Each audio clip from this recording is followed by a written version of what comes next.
İlham Əliyev Lənkərana gəlmişdi və yolları hamısını bağlamışdılar. Onda bu qədər professional deyildi axıranlar. Bizdə maşının nömrəsi onda 102 idi, 102 idi desənə. 102 də biraz polisin nömrəsinə oxşuyur. Prezident gəlib deyə Bakıdan Lənkərana ehtimal vardı ki, Bakıdan dövlət adamları da kimsə gəlirdi. Bakıya yola düşürdü. Yolda gedəndə buraxmırdılar. Yolu bağlamışlar, trasları bağlamışlar. Vaxt köhnə yollar var idi. Masallının içindən, Cəlilabadın içindən, Biləsuvarın içindən, Səlyanın içindən hamısından keçə-keçə gedirdi. Hər kəsi görüb gedirdi. Yəni belə deyim, kimi düz trasda ördü. Biz yola çıxanda mən spışkanı yandırdım. O da aşağıda dumanların içindədir.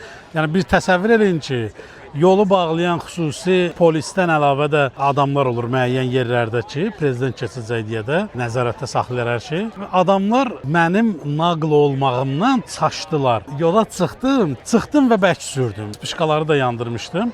O da maşının aşağı işıqlarında yanırdı. Biraz bahalı idi deyə bahalılara adətən aparat işçiləri, prezident aparatının işçiləri və yaxud xüsusi nəysə dövlət qurumları da nəysə belə bir şeylər o vaxt istifadə edirlər. Və o belə görsənirdi, bahalı görsənirdi və nəzərə alsaq ki, dumanlı faranın yerinə qoymuşam onu. Dumanlı faranın yeri də belə formadadır ki, lupa stildə də, yəni işığı geri qaytarır belə deyim. Çıxdım trasa, yolda polislər belə qaldılar, çaşbaş bilmədi, saxlasın, saxlamasın, tuta bilmədi məsələni. Sürdüm, düz Lənkərandan Masallıya qədər sürdüm. Atam da yanımda oturmuşdu. O da bilmir ha orada. Xəbəri yoxdur. Mən Hyundai'da o rıçaq ki var. Sola sağa döndərmə rıçağı ki var. Pavorotnik. Ondan həm də işıqları yandırırdım. Mən onda götürmüşdüm. Dumanları yandıran söndürmüşdüm. Ora spışkanı qoşdurmuşdum. Ata heç vaxt bilmirdi ki, dumanlı yandırmırdı. Heç vaxt bilmirdi. Onu yandırmalıdır. Mən həmişə sürəndə onu yandırırdım. Dumanlıları yandırıb, yəni spışkanı yandırıb Masallıya qədər, bilmirəm nə qədər yol idi, amma bir yarım saat, 40 dəqiqə maşını çox sürətlə sürdüm. Və polislər də yolda görəndə belə nə test verirdilər, nə başqa bir söz deyirdilər, heç eləmirdilər. Çünki çaşbaş qalmışdılar ki, mən dövlət adamıyam, yoxsa dövlət adamı deyirəm.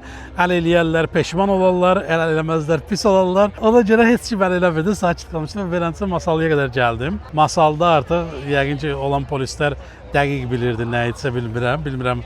Onlar sadəcə qoymadılar da, yəqin çox təcrübəlilər, ya bilirdilər, ya artıq araşdırmışdılar ki, bu adi adamdır. Masaldan sağladılar, dilə hara gedirsən. Amma yolları yenə bağlamışlar, yenə ona baxmayaraq, o ətrafı tanıdığıma görə girdim Masallının içindən, nə bilim, Sarı, nə bilim, hansısa kəndlər var idi, Masallının kəndləri indi adları yadımdan çıxıb. Girdim, o yanlardan keçdim, getdim, çatdım.